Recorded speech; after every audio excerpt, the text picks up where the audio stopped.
Ok, donc bonjour mesdames et messieurs. Je suis ravi de prendre part à cet important webinaire sur les procédures du commerce extérieur pour les PME à l'ère de la SDCAF. Donc pour ce qui est de la CEA, nous allons faire donc une courte présentation sur la participation du secteur privé dans la SDCAF. Comme vous le savez, c'est le secteur privé qui va vraiment porter cette zone de libre-échange continentale africaine, mais je vais davantage m'appesantir sur le secteur privé camerounais, car nous sommes au Cameroun et à tout seigneur, tout honneur, mais comme vous l'aurez compris, les problèmes du secteur privé camerounais ne sont pas simplement limités au Cameroun parce qu'ils concernent l'ensemble du continent africain.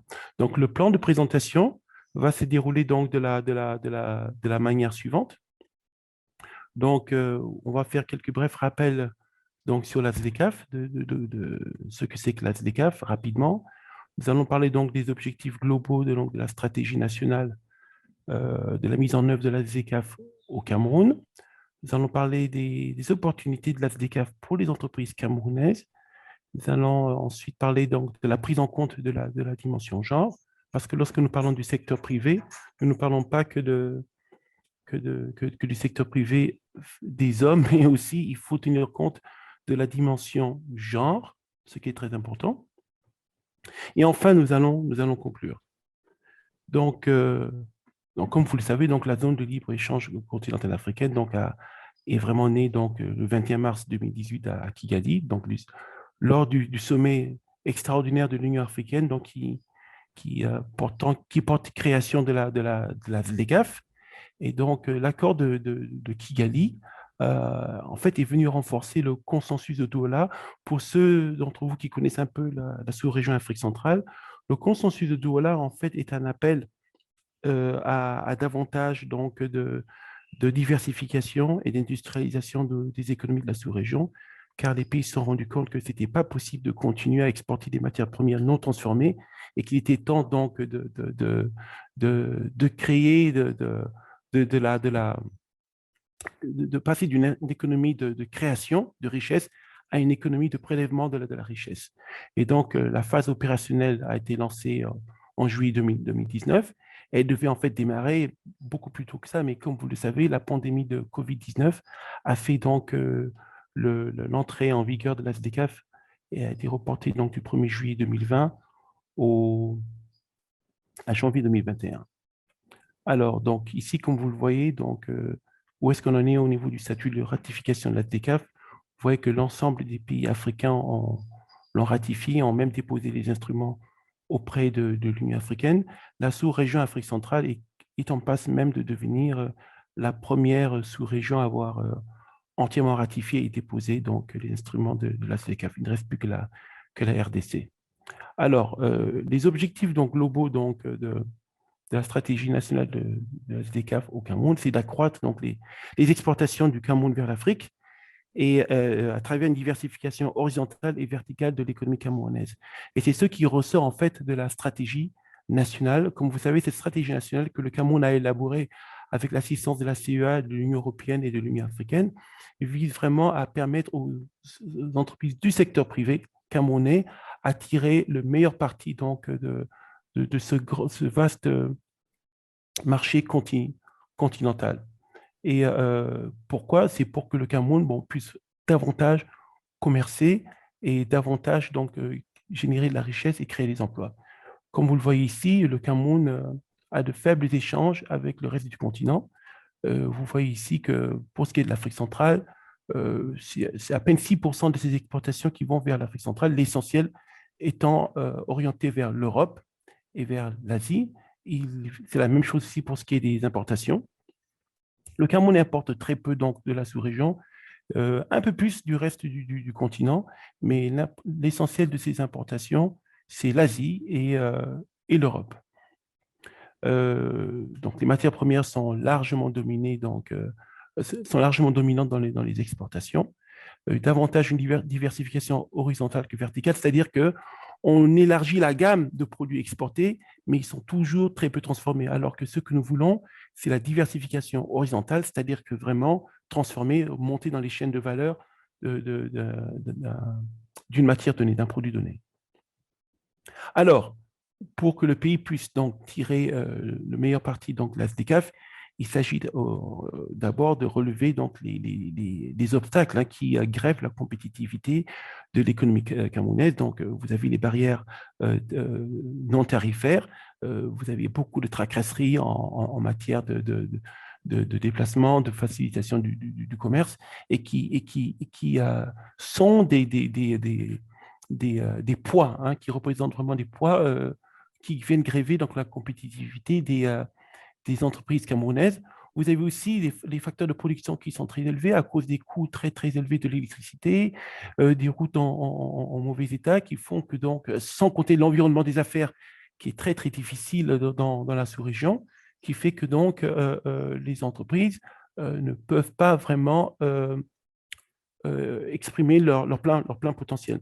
Des infrastructures dont je viens de parler, donc l'accès à l'électricité, l'accès donc aux technologies de l'information et la communication et les routes, sont autant d'éléments qui doivent être adressés pour que donc, les entreprises du secteur privé camerounais puissent bénéficier de la SDCAF. Je tiens à rappeler que dans le cas particulier du Cameroun, les très petites entreprises et les petites entreprises constituent l'essentiel, en fait, du secteur privé camerounais. Les moyennes entreprises et les grandes entreprises n'occupent qu'à peine 1%. C'est ce qui ressort du recensement général des entreprises qui a été fait, je pense, en 2016. Alors, la ZECAF, qu'est-ce qu'elle apporte qu'est-ce que c'est que la ZECAF? C'est un marché de 1,3 milliard de consommateurs et de consommatrices avec un PIB cumulé de plus de 2500 milliards de dollars. Donc, c'est un marché qui est appelé à représenter à l'horizon 2050 2,5 milliards de personnes. Donc, c'est vraiment un énorme marché qui doit être, qui doit être exploité au maximum par les entreprises du secteur privé, notamment les entreprises camerounaises. Alors, qu'est-ce que les entreprises camerounaises peuvent vendre sur ce nouveau marché continental? Alors, comme vous le savez, donc, la pandémie de Covid-19 a révélé donc, la grande dépendance des pays de la sous-région à l'égard d'importation de produits alimentaires.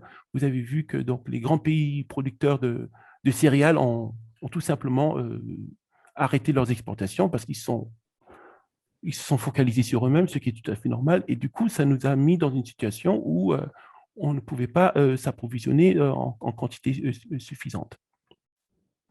Donc, ça nous amène à nous poser cette question, pourquoi ne pas produire localement certains produits au lieu de les importer? Des pays comme le Cameroun ont des avantages comparatifs avérés, qui peuvent vraiment, c'est une opportunité pour eux davantage augmenter leur capacité pour réduire donc, la facture des importations et aussi exporter dans la zone CECAF. Euh, Pourquoi aussi ne pas produire donc, localement des engrais et autres produits chimiques nécessaires?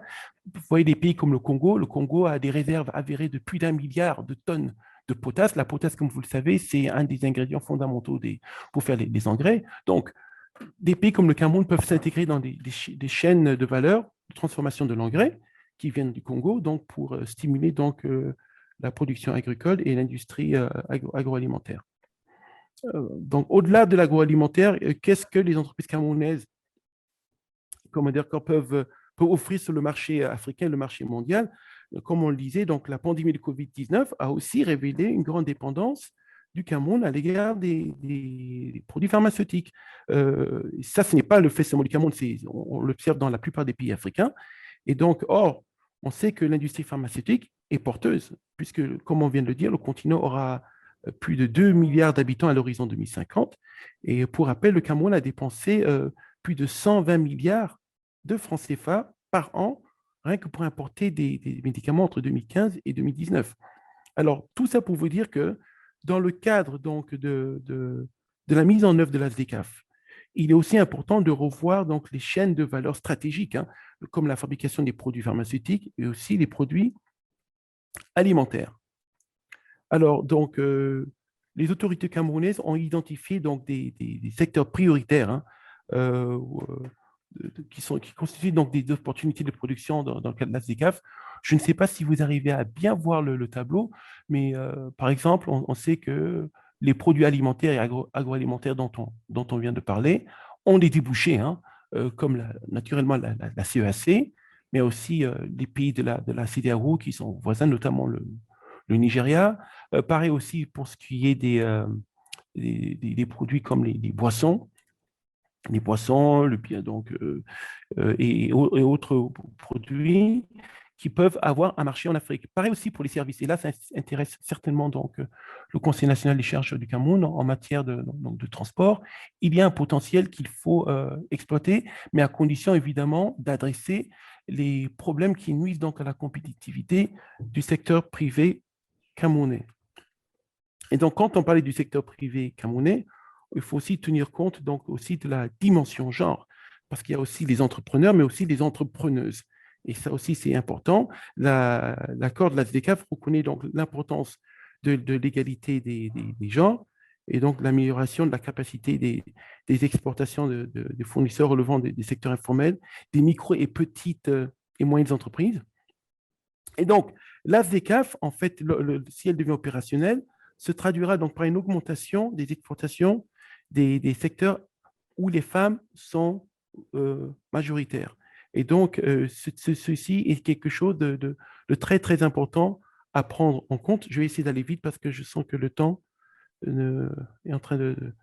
Donc, je disais que donc, la mise en œuvre donc, de la SDCAF aura un impact différent sur les femmes en fonction en fait de leurs caractéristiques, selon qu'elles sont éduquées, c'est-à-dire selon qu'elles ont fait de grandes études, donc qu'elles ont de très bonnes capacités managériales, leur expérience et leur rôle dans l'économie. Et c'est là où il est absolument important de prendre en compte donc l'impact sexo-spécifique donc de la SDCAF pour garantir donc l'égalité des chances des femmes et des hommes. Donc, la SDCAF, les SDCAF, comme on vient de le dire, augmentera les opportunités de commerce intra-africain, notamment dans le secteur de l'agriculture et des services. Et ça, c'est quelque chose d'autant plus important pour les femmes que les femmes représentent jusqu'à 70% des femmes travaillent dans le secteur informel et elles représentent jusqu'à 75% de l'activité économique. Alors, pour conclure donc, la réalisation donc, des opportunités qu'offre la SDCAF aux entreprises camerounaises dépend en grande partie du niveau de compétitivité de l'économie nationale. C'est-à-dire que oui, il y a des opportunités à saisir, mais elles ne pourront être vraiment mises en... elles ne seront vraiment bénéfiques que lorsqu'on aura adressé ce dont nous venons de parler un peu plus tôt, donc tous les obstacles à la compétitivité donc, des entreprises camerounaises. Et c'est pour ça que les autorités doivent fournir davantage d'efforts donc pour améliorer notamment le climat des affaires, mais également accompagner le secteur privé pour prospecter donc de nouveaux marchés et saisir les opportunités de la SDCAF. Cela passe aussi également par l'identification de secteurs qui peuvent profiter donc de l'élargissement du marché et pour lequel le pays donc, dispose d'avantages comparatifs. Donc, comme on vient de le dire, bien que la SDCAF crée de nouvelles opportunités commerciales pour les femmes, ceci n'est pas du tout automatique. Pas du tout automatique. Pourquoi? Parce que vous voyez, des pays comme le Cameroun ont développé une stratégie nationale de mise en œuvre de la SDCAF qui tient compte de la dimension genre, mais encore faut-il la mettre en œuvre. Donc ici, on parle plutôt en matière d'implémentation. Ce n'est pas parce que la SDCAF a prévu tient compte des femmes que automatiquement c'est une panacée. Le plus important, c'est l'implémentation. Et là, c'est un problème de volonté politique. Et c'est seulement de cette façon que la mise en œuvre de la SDCAF pourra vraiment promouvoir l'égalité des sexes et contribuer à un développement humain durable et inclusif. Donc voilà, je m'arrête ici. J'espère que je n'ai pas été trop long. Je vous remercie pour votre aimable attention. Alors, vous avez une question qui vous est adressée. Alors, je vais la prendre telle que le participant l'a posée. Vous avez relevé les obstacles à l'effectivité de la SDCAF. Ces obstacles sont également relevés dans d'autres pays de la sous-région comme le Gabon. Au regard des investissements importants à consentir dans le domaine des infrastructures routières, des réseaux de télécommunications, vu les retards en la matière, comment financer de tels projets très importants? En disant en même temps qu'il y aura une session tout à l'heure avec les acteurs du secteur financier. Mais déjà, si vous avez quelque chose à dire, vous avez la parole. Ok, donc mais merci, j'espère que vous m'entendez. Bon, c'est une question en fait fondamentale parce que, bon, vous savez, donc, rien que pour l'Afrique, hein, rien que pour l'Afrique, on a estimé que le besoin d'investissement en infrastructure, hein, représentait à peu près 174 milliards de dollars par an. Vous voyez un petit peu. Donc, c'est tout simplement énorme. Ça dépasse largement la capacité de financement d'un seul État. Donc, d'où la nécessité donc, de mutualiser les coûts donc, en abordant la dimension sous-régionale. Et c'est ce qui intéresse en fait les bailleurs de fonds, parce qu'eux, ils veulent voir que, d'abord qu'une infrastructure, elle est viable, mais surtout que donc elle a des externalités positives sur la sous-région. Et donc, la sous-région a des programmes donc, de développement des infrastructures, notamment routières, avec le PDCT-AC, énergétique et en matière de TIC. Bon, les sources de financement, donc, comme j'ai expliqué, bon, il y a l'aide publique au développement, mais il faudra apprendre à s'en passer parce que maintenant, cette source va tendance à s'amenuiser parce que les bailleurs de fonds principaux aussi ont leurs propres problèmes. D'où l'importance pour nous de commencer donc à trouver des sources alternatives de financement, notamment déjà mobiliser les ressources internes. Nos ressources internes sont disponibles, mais on a du mal à les collecter. Donc ça, c'est un problème donc de gouvernance aussi qui interpelle donc certains de nos dirigeants. Mais tout ça pour dire que en matière d'infrastructure, donc les pays de la sous-région sont bien conscients donc des difficultés et donc c'est là où les CER ont un rôle à jouer pour donc comment dire, attirer donc les bailleurs de fonds. Et je sais qu'en matière, en matière routière, le PDCAC, le plan de directeur de consensuel pour les transports en Afrique centrale, donc c'est lui qui est le principal, c'est la principale institution en fait qui en matière d'infrastructure de transport. Autre chose aussi qu'on ne dit pas assez, souvent, et c'est ça le problème, certains pays voient, développent des infrastructures, mais sans qu'il y ait de lien direct avec le reste de la sous-région. Donc, d'où l'importance de chaque fois tenir compte de la dimension sous-régionale. Quand on construit une route dans tel pays, il faut penser à ce qu'elle soit raccordée au réseau du pays suivant. Pareil aussi pour le réseau électrique. Donc, ce que je disais, c'est des coûts extrêmement importants qui dépassent largement donc, la capacité de financement des États, d'où l'importance donc d'aborder les questions de manière au niveau de la sous-région. Et c'est là où les CER ont un grand rôle à jouer. Voilà, merci.